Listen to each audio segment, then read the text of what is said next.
The fitness industry is absolutely packed with complicated terms, to the point where stepping into the gym for the first time can feel like learning a whole new language. A newcomer wouldn't know how to do a decline overhead tricep press, or why it's optimal for people to do 4 sets of low volume instead of 2 sets of high volume. The point is, it can feel like you're walking into a whole different world. One where the words alone are enough to confuse anyone trying to get started. But here's the thing. Fitness influencers know exactly how confusing this space can be, and they use this to their advantage. In a world where everyone is looking to gain an edge on their physical improvement, a lot of misinformation gets spread, which can lead to injuries and progress loss. They build their content in a way to grab your attention and keep you watching. And the longer you stay on their content, the more the algorithm will reward them. That's how their channels grow. So in this video, I want to dig deeper into why fitness creators might spread misinformation and how they use language and visuals to pull you in, whether it's for their benefit or yours. And this is my disclaimer that I'm not an expert on any fitness topic. This is just a research report I've conducted for the sake of my college class. All of my sources are listed in the end of the video in the description below. So here are the main questions I want to focus on. How do fitness influencers use rhetoric to communicate information to their audience? And why do some of them use it in a way to exploit their audience? So let's start with the how. In the fitness world, there's this constant pressure. The feeling that whatever you're doing, it's just not enough. You're not strong enough, you're not lean enough, you're not muscular enough. And that feeling creates a certain vulnerability inside, especially for people who are serious about improving their fitness. The people who create content in the fitness space know this.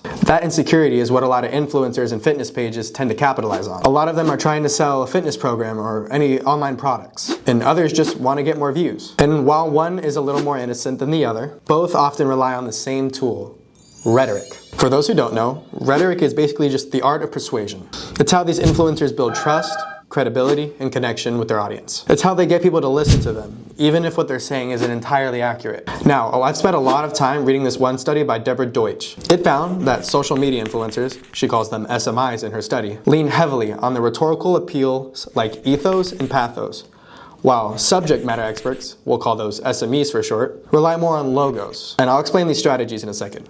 In Deborah's words, findings showed that SMIs rely heavily on appeals that allow them to present themselves as credible, relatable, and like their followers. SMEs rely strongly on the logos appeal, using technical language, memes, and textual graphics to educate their audience.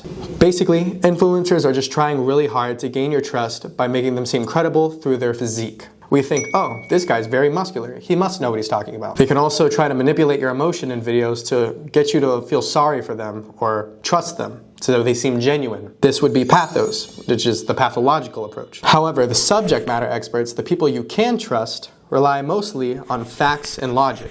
This is the logos approach. They focus on using data and citing their research, where influencers just want you to trust them. Of course, some influencers can just spread misinformation without meaning to. They may come up with training tips based on what's worked for them once, maybe even misremembering what actually happened in that session. But because they look so big and muscular, we just give them that credibility subconsciously. That's ethos in action. Even if their advice is flawed, we believe it because their body is the evidence. But sometimes this can lead to actual harm. Someone might try to copy a lifting technique they saw online and end up hurting themselves in the process, all because they trusted the visual credibility of a video they saw online. Now, I want to zone in a little more on the pathos appeal, and to do that I'm going to refer to another paper. Here is a perfect example directly from a study done by Radzuwan Rashid. Sorry if I pronounced that wrong. Here he looked how trainers market themselves online and found one ad where the trainer wrote, and I quote, "I was touched by their commitment. It was so overwhelming that I almost cried." Are we serious?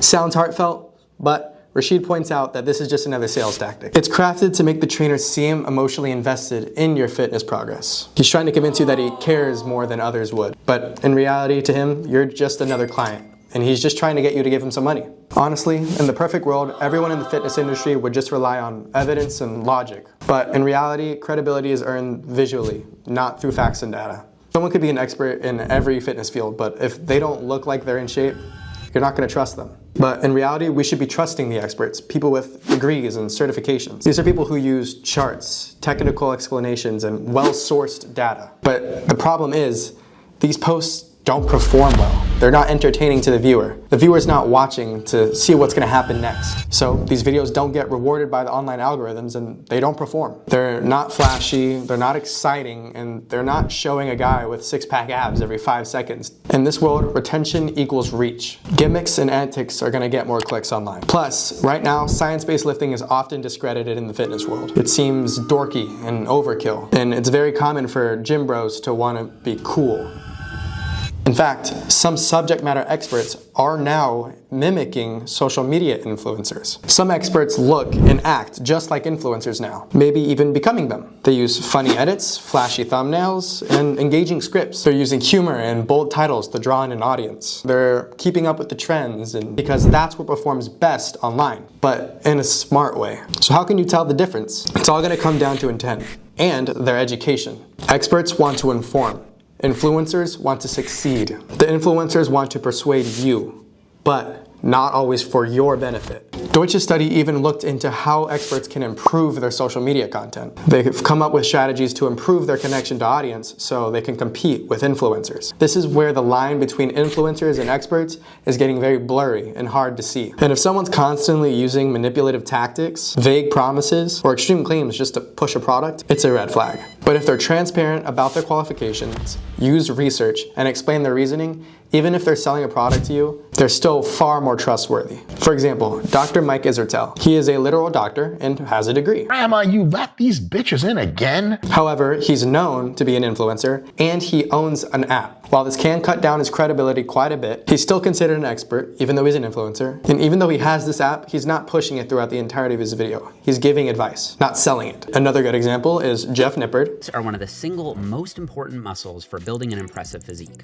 They're also one of the largest muscles in the body. Jeff is mostly an influencer. He partners with an app, but he breaks down every video, shows his sources, and explains very well to the listener how to do what he's explaining. He's very thorough in his research and breaks down his videos quite well. I give him the credibility, and I trust the video that I'm watching of him. Even though they both promote their own programs, they still back their information. They cite sources, and they aim to teach their audience, not just sell to them. They prioritize using logos, logic, and reasoning, not just aiming to entertain. Online fitness content is tricky. Some people genuinely want to help. Others are just trying to sell something, and some have no clue what they're saying. But now I hope you understand how rhetoric works, and if you can spot an emotional appeal, a credibility trick, or a logical fallacy, you're way more likely to avoid falling for bad advice or sales tactics. So next time you're scrolling through gym tips on TikTok or watching a best workout YouTube video, stop and ask yourself, do they explain why it works? Do they cite their sources? And are they credible, or are they just using six-pack abs and flashy videos to get me to listen to them? Thanks for watching, and remember, lift smart, not just hard. Jake out.